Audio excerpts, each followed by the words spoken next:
Soldiers from the 249th Engineer Battalion recently visited Galveston and more than 10 other counties along the Texas coast. So we're currently in the Bayside Community Center, and what we're doing is we're doing a power assessment on the facility.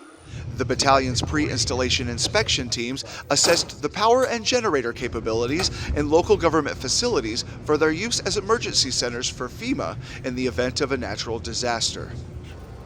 The mission for 249 Engineer Battalion is to deploy personnel in response to natural disasters and to help FEMA acquire an accurate power assessment for these facilities.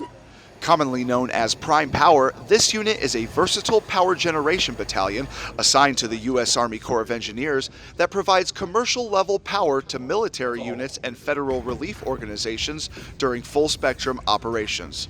Reporting for the Galveston District, I'm Trevor Welsh.